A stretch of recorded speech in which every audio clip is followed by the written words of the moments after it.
자, 반갑습니다.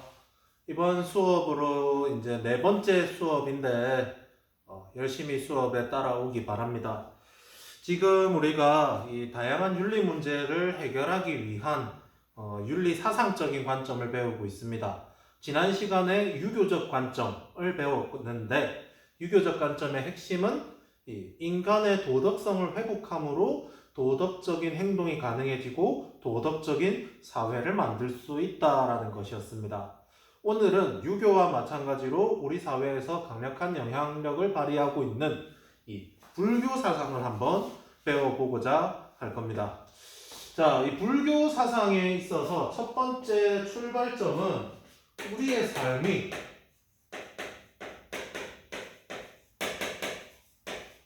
고통으로 가득 차 있다라는 통찰에서부터 출발합니다.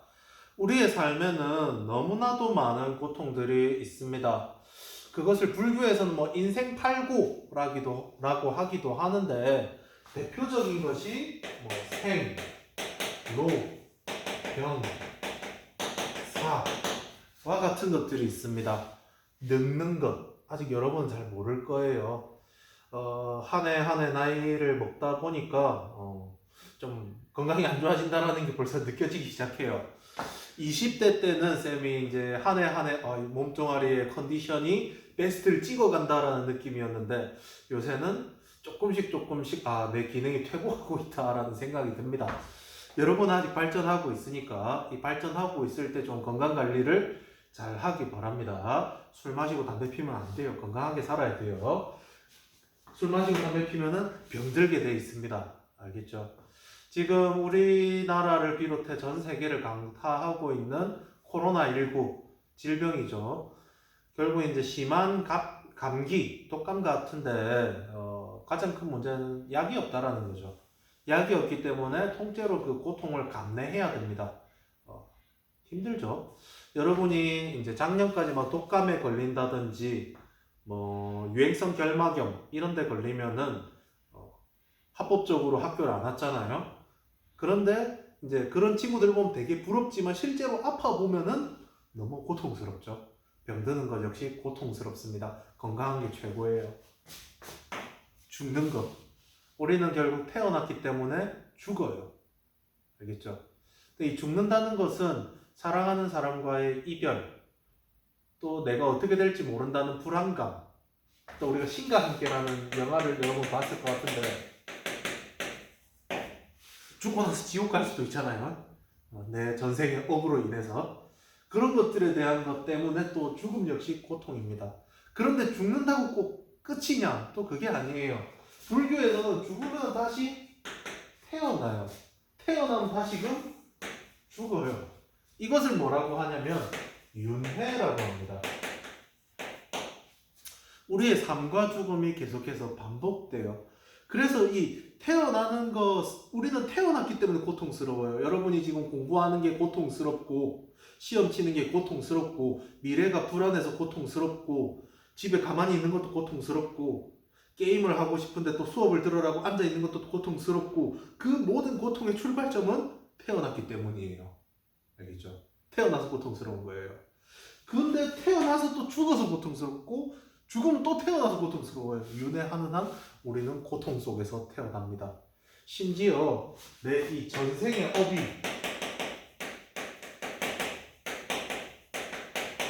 현세에 영향을 미치고, 이 현세의 업이 내세에 올 세상에 영향을 미치며 끊임없이 돌고 돌아가는 고통 속에 살아가고 있다라는 게 불교의 첫 번째 출발점입니다. 자, 이것과 동시에 불교의 진리와도 같은 것이 하나가 있는데, 그게 뭐냐면 두 번째, 연기설입니다. 인연 연기라고 하기도 하고, 인연 생기라고 하기도 하고, 인연이라고 하기도 합니다. 이선희 노래도 있죠. 인연이라고 하죠. 이런 노래가 있죠. 여기서 등장하는 이 인연이라는 말이 불교 용어입니다. 그것을 한자로 풀이하면 원인과 결과예요. 인연 연기, 인연 생기는 뭐냐면 이것을 원인으로 하여 저것이 일어난다. 더 쉬운 말로 표현하면은 콩을 심으면 콩이 나고 팥을 심으면 팥이 나는 진리. 그게 연기설이에요. 모든 현상에는 원인과 결과가 존재한다라는 것이 불교의 연기설입니다. 알겠죠? 자, 삶은 고통이다 라는 것, 삶은 계란이 아니에요. 삶은 고통이다라는 것과 그 다음에 모든 것에는 원인이 있고 그 원인으로 말미암아 결과가 발생한다. 이 두 가지만 기억해도 여러분은 부처가 될 수가 있어요. 알겠죠? 자, 따라와 봅시다. 자, 우리의 삶은 고통스러워요. 그럼 어떻게 해야 될까? 고통스럽게 살아야 될까요? 고통에서 벗어나야 되겠죠. 그럼 우리는 이 고통을 객관적으로 바라볼 수 있어야 돼요. 이 고통이라는 결과에는 어떠한 원인이 있느냐를 따져봐야 됩니다. 이것을 석가모니 부처님께서 깔끔하게 정리를 해놓으셨어요. 4개로. 그것을 사성제라고 합니다. 4가지 성스러운 가르침이에요. 여기서 4가지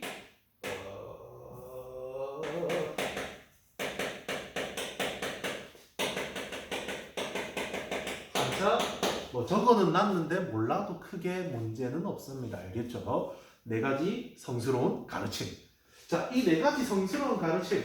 글자 수도 딱 좋아요. 4글자밖에 안 돼요. 고, 직, 멸, 도. 딱 4글자. 자, 혹은 뭐 고제, 집제, 멸제, 도제라고 하기도 하고 고성제, 집성제, 멸성제, 도성제라고 하기도 합니다. 근데 핵심은 고, 집, 멸, 도입니다. 자, 이게 뭐냐면 고, 삶은 고통이다 라는 가르침이에요.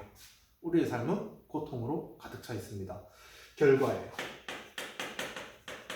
그렇다면 이 결과에는 무엇이 있어야 되겠습니까? 원인이 있어야겠죠. 그 원인은 뭐냐면 바로 집착이에요. 우리는 집착하기 때문에 고통이 발생한다라는 이 결과의 원인입니다. 알겠죠? 자, 이 부분을 잠깐 설명을 해보자면 자, 불교의 연기설에 대해서 우리가 조금 더 자세하게 설명을 해볼게요. 연기설이라는 건 되게 간단해요. 뭐냐면은 생각보다 복잡하게 원인과 결과가 연결되어 있다는 겁니다. 자, 여러분이 올해로 나이가 18살이죠? 그럼 대략적으로 한 19년에서 20년 전쯤에 19년 전쯤을 우리가 떠올려 봅시다. 자, 그날 날이 너무 좋았어요.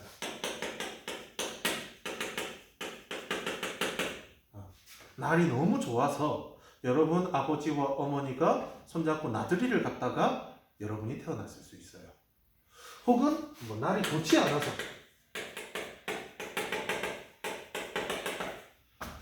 그날 19년 전 그날 너무 폭우가 비가 많이 내리는 거예요. 그래서 아버지 어머니가 비를 피하다가 한 우산 밑에서 눈이 맞아서 여러분이 또 태어났을 수도 있어요. 날이 적당해서 또 여러분이 태어났을 수 있어요. 그 모든 것 때문에 여러분이 태어났을 수 있다는 겁니다. 이게 연기설이에요. 자, 그런데 이렇게 모든 것이 19년 전 날씨로 인해서 여러분이 태어났을 수도 있는데 여러분이라는 하나의 인간을 놓고 또 봅시다. 하나의 인간을 놓고. 자, 여기에 박근호라는 인간이 있어요. 자, 이 머리카락이 박근호의 본체입니까? 아니면 이 안경이 박근호의 본체일까요? 아니면 이 눈, 코, 입, 심장, 뇌? 뭐가 박근호일까요? 만약에 지금 쌤이 이 화면에 나오지 않고 머리카락을 한 개 꼽아가지고 여기서 딱 붙여놓고 수업을 시작합니다라고 나와 있으면 여러분이 그걸 박근호라고 인지를 할까요? 안 할 거예요. 그런데 우리는 이 머리카락, 나를 구성하는 하나에 불과한 이 머리카락에 집착합니다. 집착. 이건 내가 아닌데 나라고 생각을 해요. 그래서 유행을 추구하고 남과 다름을 혹은 추구하기 위해서 헤어스타일에 집착하게 되고 학교 교칙에 의해서 머리를 잘라라고 하니까 여러분은 고통스러워지는 거예요. 머리카락에 집착하기 때문에. 조금 더 나이를 먹으면 어떻게 되느냐? 머리 막 20대 때 머리에 물들이고 머리에 뭐 바르고 이렇게 머리카락을 괴롭혀서 30대, 40대 되면 머리카락이 조금씩 빠지기 시작합니다. 머리카락이 빠지게 되면 또 어떻게 되느냐? 머리카락이 없기 때문에 이 있는 머리카락에 또 집착하게 돼서 고통스러워져요. 그런데 이 머리카락은 내가 아니에요. 또 따져보면 단백질 덩어리에 불과하잖아요. 또 마찬가지로 여러분이 지금 이 수업을 보고 있을 수도 있는 스마트폰, 지금 나를 찍고 있는데 이 스마트폰이라고 하는 것도 쪼개보면은 뭐 유리, 뭐 각종 반도체, 뭐 각종 금속들 이런 것으로 잠깐 모여 있는 것에 불과해요. 그런데 여러분이 이 스마트폰은 나의 것이다 라고 집착하고 있으면서 미끄러져서 이 스마트폰이 탁 떨어져서 액정이 쫙 깨졌다. 고통스럽죠. 스마트폰 액정이 깨진 것은 내가 스마트폰을 떨어뜨렸기 때문에 그 때문에 액정이 깨진 거예요. 떨어뜨렸으니까 깨졌다. 오케이, 그렇구나. 자연의 현상이죠, 이거는. 그런데 나의 스마트폰이 떨어져서 깨져버렸다라고 생각하면서 내가 고통스러워지는 거죠. 이게 불교의 연기서로 말미암은 고재와 직재예요. 우리의 삶은 고통스러운데 그 고통의 원인은 집착하기 때문이다. 자, 그럼 우리는 어떻게 해야 될까요? 이 고통에서부터 벗어나야 돼요. 고통이 없어진 상태, 그것을 멸재라고 합니다.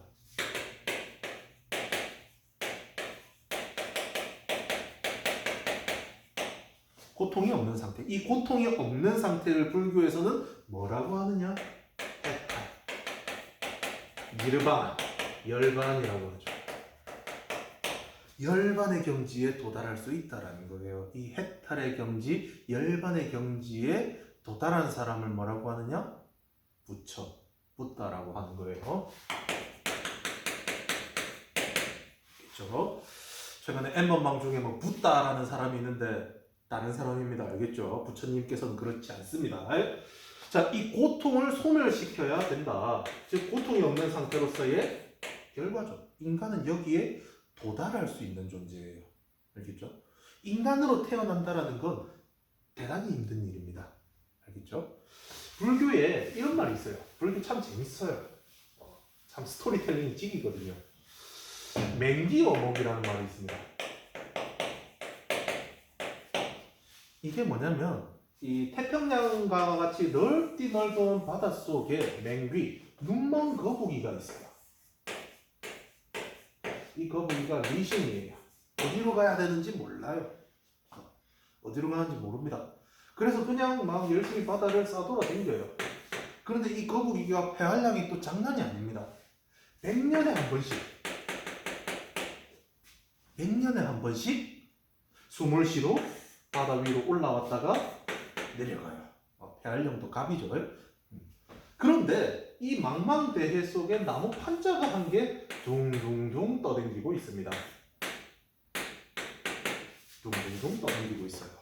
망망대해 속에. 그런데 이 판자에 딱 거북이 머리가 들어갈 만큼의 군형이 뚫려 있습니다. 군형. 자, 이 거북이가 눈먼 거북이 100년에 한 번씩 숨을 쉬러 올라오는데 숨을 쉬러 올라왔다가 이 구멍을 통과할 확률, 그게 바로 인간으로 태어날 확률이에요.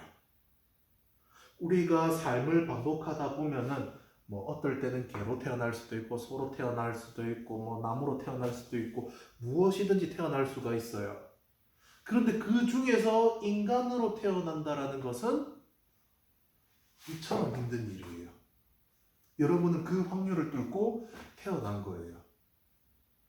이 넓은 지구 속에서 60억 명이 넘는 이 지구인 중에서 여러분의 아버지와 어머니가 만나서 그 중에서 수억 마리의 정자, 그 다음에 수많은 난자 중에서 여러분이 태어났어요. 엄청난 확률이에요, 그것은.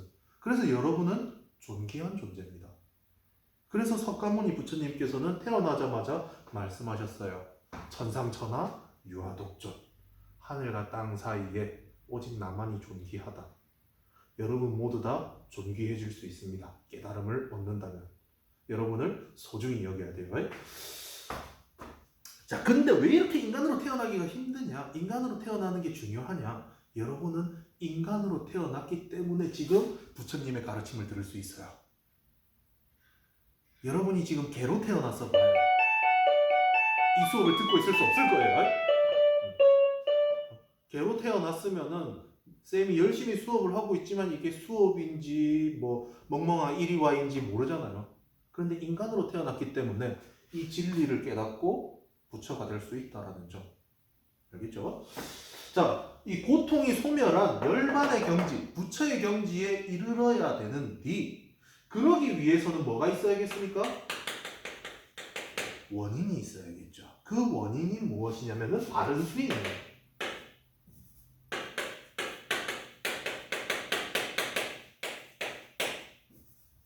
그것을 조금 불교에서는 팔전도라고 하는데 궁금한 사람들은 찾아보세요. 시험 같은 데는 안 냅니다. 8개는 너무 많잖아요. 뭐 정견, 정어, 정사, 정업, 정념, 정정진 하면서 총 8가지가 있어요. 외울 필요도 없고 그냥 바르게 바라보고 바르게 생각하고 바르게 말하고 막 등등등 이런 걸 이야기합니다. 이거는 이제 석가모니의 라이프와 관련이 있어요. 자, 부처님께서는 왕자 출신입니다. 프린스예요. 프린스인데 이제 깨달음을 얻기 위해서 수행의 길을 떠나십니다. 그러면서 되게 극단적인 수행들을 많이 하셨어요. 그중 가장 극단적인 수행 방법 중에 한 개가 뭐냐면은 고행이라는 걸 하셨습니다. 오늘날 대표적인 고행 수행으로 남아있는 게 건강관리를 위한 요가 수행법이라는 게 있죠. 대단히 힘들어요. 이런 거 있잖아요. 이런 것들이 있는데 석가모니 부처님께서 그 와중에 이제 고행을 하면서 거의 죽다 살아나십니다. 고행하는 부처님, 고행이라고 치면은 아마 되게 삐쩍 마른 부처님 모습이 나올 거예요. 여러분이 일반적으로 절에 가서 만나는 불상과는 다를 거예요. 우리가 뭐 석굴암이나 이런 데 가면 있는 불상들은 되게 후덕하죠. 복이 넘치십니다. 그런데 고행할 때 부처님은 거의 배와 등이 하나가 되어 있고 이 가슴판은 거의 빨래판이 되어 있어서 되게 오돌토돌한 그런 상태가 되어 있습니다. 엄청나게 극단적이에요. 죽다 살아나시거든요. 죽다 살아나시고 나서 이거는 잘못됐다라고 깨달음을 얻으십니다. 그래서 극단적인 수행을 하지 않습니다. 중도의 수행을 하셔야 돼요. 중도. 우리가 무조건 극단적인 게 좋은 게 아니거든요. 우리가 다이어트 한다고 무조건 굶으면 안 되거든요. 적당한 영양소를 섭취하면서 적당한 운동을 해야지 몸이 튼튼하게 유지되면서 아름답게 바뀔 수 있는 것처럼 중도를 지킬 수 있어야 돼요. 내가 공부를 하겠다라고 해서 하루 23시간 공부하고 1시간 자는 생활을 1년 동안 한다라고 해봅시다. 그 전에 죽어요. 수능 치기 전에. 극단적으로 하면 안 돼요. 중도가 필요합니다. 알겠죠? 적절함. 이 바른 수행을 통해서 멸제, 고통이 없는 상태에 이를 수 있다. 그것이 바로 불교의 진리예요. 삶은 고통이다. 고통의 원인은 집착 때문이다. 집착을 없앱시다. 그러기 위해서는 바른 수행을 합시다. 바른 수행을 하면 부처가 될 수 있다. 불교의 가르침의 모든 것이라고 할 수 있어요. 나머지는 이것에 대한 해석이라고 볼 수 있습니다. 여러분이 이 진리를 잘 바라보고 있다면은 언젠가는 깨달음을 얻어서 등에서 후광이 반짝반짝 빛날 수 있어요. 대변 계약을 했을 때 깨달은 사람이 한 명 정도 나왔으면 좋겠습니다. 참고로 쌤은 깨닫지 못했습니다. 세상에는 너무 좋은 것들이 많아요. 술을 끊을 수가 없고 고기를 끊을 수가 없어요. 자, 그래서 이 수행 방법으로 또 더 여러 가지들이 많이 있어요. 대표적인 것이 이 삼독을 제거해야 돼요. 3 포이즌, 3가지 독이 있어요. 인간을 집착하게 만드는 이 삼독이 뭐냐? 탐진치, 우리 교과서에 있습니다. 탐진치 3도. 탐욕. 욕심냅니다. 얻고 싶은 것들이 너무 많아요. 쌤은 요새 갤럭시 폴드가 좀 갖고 싶어요. 좋아 보이더라고요. 갤럭시 폴드면은 지금 이렇게 삼각대를 놓고 찍지 않더라도 딱 기역자로 세워놓고 수업 영상을 찍을 수 있잖아요. 되게 탐이 나요. 그런데 그것을 사려고 하면은 한 150만 원 정도가 필요하죠. 쌤 월급의 거의 한 80, 90% 정도를 거기에 꼬라박아야 돼요. 그러면은 생계 유지가 안 되겠죠? 탐욕이에요. 물론 미래의 나에게 돈을 빌리는 방법도 있지만 좋지 않은 것 같아요. 탐욕. 진 뭐냐? 쓴맨. 쉴 데 없는 거에 쓴을 내요. 여러분 그렇잖아요. 아침에 부모님이 깨워주시면 감사한 줄 알아야 되지. 깨웠다고 짜증을 내죠? 그 짜증을 내면은 기분이 좋습니까? 아니죠. 오히려 더 기분도 찝찝하고 나중에 되면 그것이 후회로 남고 부모님 가슴에 대못을 받고 그 신과 함께처럼 나중에 다 여러분 업으로 돌아와요. 쓱내지 마세요. 쓸데없는 거 가지고. 어리석은. 어리석은 중생들이죠, 여러분은. 나도 마찬가지고. 만물의 실체는 공해요. 나라는 신체도 잠시 잠깐 단백질들, 탄소가 모여가지고 구성되어 있는 이 아무것도 아닌 공에 불과한데, 이 실체가 공한데, 이 실체가 공함을 우리가 깨닫지 못해요. 어리석어요. 그래서 이 삼독으로 말미암아 무명에 빠집니다. 밝음이 없는 거예요. 연기를 깨닫지 못하는 거죠. 못하는 거죠. 이 무명에 빠져서 고통에서 허덕입니다. 그럼 어떻게 해야 됩니까? 삼독에서 벗어나야 되죠. 삼독에서 벗어나게 되면은 무명에서 벗어나게 되고 연기를 자각하고 부처가 될 수 있죠. 이런 스토리예요. 그 다음에 또 대표적으로 하지 말아야 될 것입니다. 집착하지 말아야 됩니다. 자, 여러분 성적을 가지고 한번 이야기를 해봅시다. 성적이라고 하는 것은 결국 시험의 결과죠. 자, 시험의 결과. 시험의 결과가 성적이고 여러분의 내신 등급이 1부터 9까지 쭉 나와요. 자, 그런데 이 성적이라는 것이 나오기 위해서는 무엇이 있어야 되느냐? 시험이라는 과정이 있어야 되고 시험에 앞서서 수업이라는 과정이 있어야 되고 그리고 학습이라는 과정이 있어야 되죠. 공부의 과정을 통해서 성적이 나오는 거예요.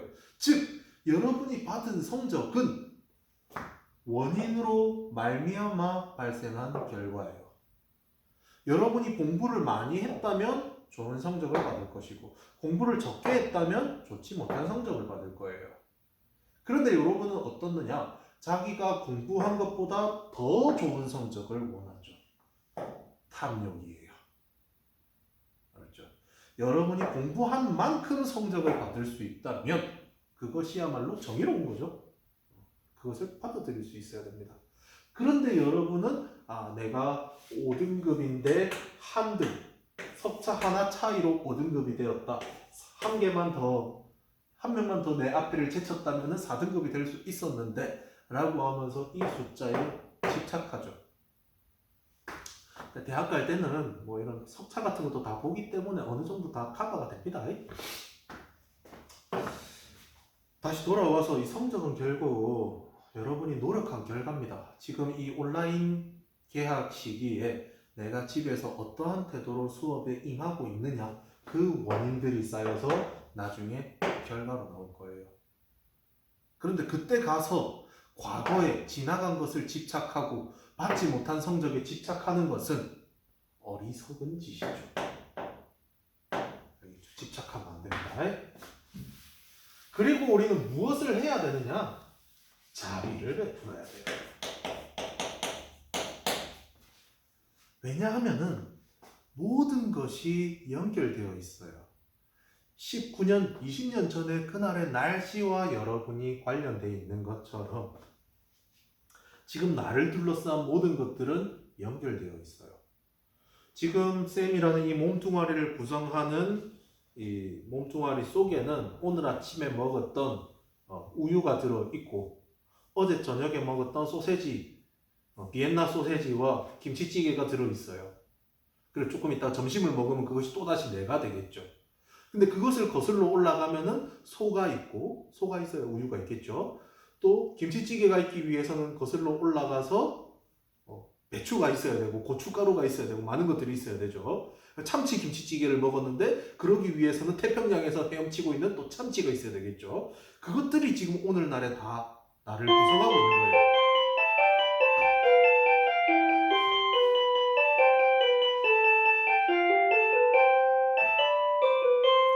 학생도 없는데 종이 좀 안 쳤으면 좋겠는데 계속 칩니다.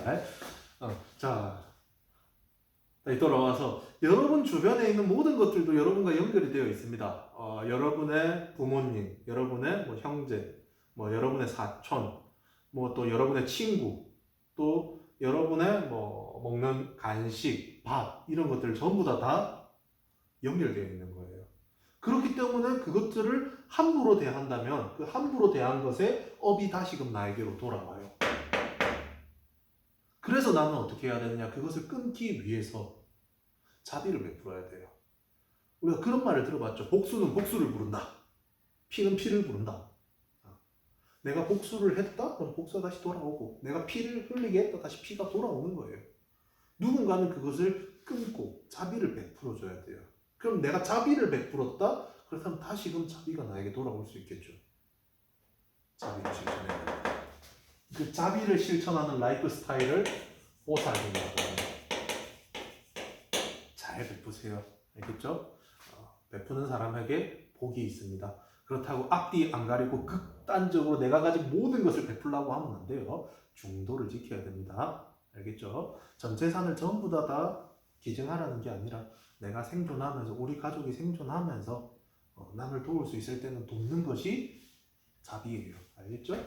이것을 실천함으로써 우리는 무엇이 될 수 있느냐? 부처가 될 수 있습니다. 알겠죠?